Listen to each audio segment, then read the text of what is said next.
So all of that stuff that I told you about that happens in Mary Skelter Nightmares, we're just gonna throw that out.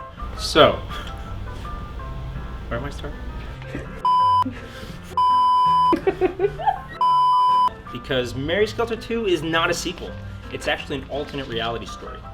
In this alternate reality story, Otsu, the nightmare, goes back and uses witchcraft to go back in time to save Little Mermaid's life, which creates a whole new reality. By saving Little Mermaid's life, she actually ends up causing everybody else to die, though. Kind of a sad story.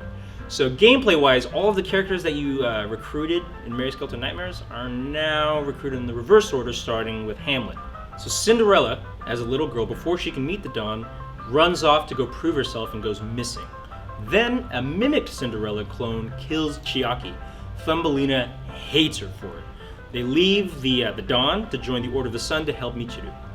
Alice, when she enters Blood Skelter mode, like in the original game, still enters Blood Skelter mode in this new timeline, but Jack is not able to save her with his blood, which makes her run off.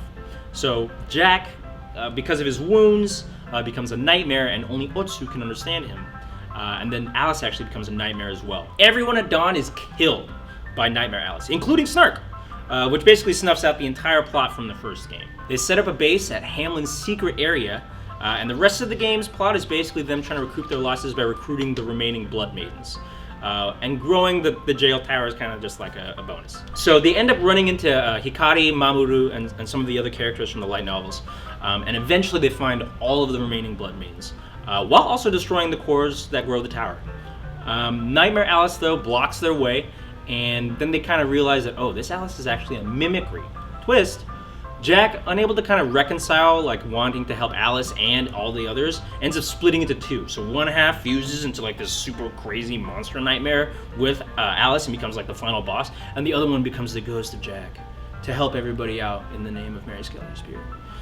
They defeat the Amalgam boss, but in the process, both Amalgam Alice and Ghost Jack die, leaving them with no way to cure Blood Skelter. And then another nightmare attacks, and as they're running away, everybody just sacrifices themselves one by one into the meat grinder until only Otsu and Little Mermaid are left. And then with no one alive, Otsu and Little Mermaid decide to use witchcraft to restore all of the events from Mary Skelter Nightmares, which bring them to the first game. And then you get to replay all that stuff with Otsu and Little Mermaid as if they were there from the entire time. You might be wondering, how does that lead to the Mary Skelter finale? Kind of crazy, right? I think so. Well, what happens is, at the end, when Hikari uses her angel powers to lift them all from the underground up to the surface, they're going, we're free, we're free, we're finally there. Well, they get to the surface, and there's just thousands of corpses, all these dead bodies, and a group called Masker Pink there to whoop the. How does it pan out for them? You have to play to find out.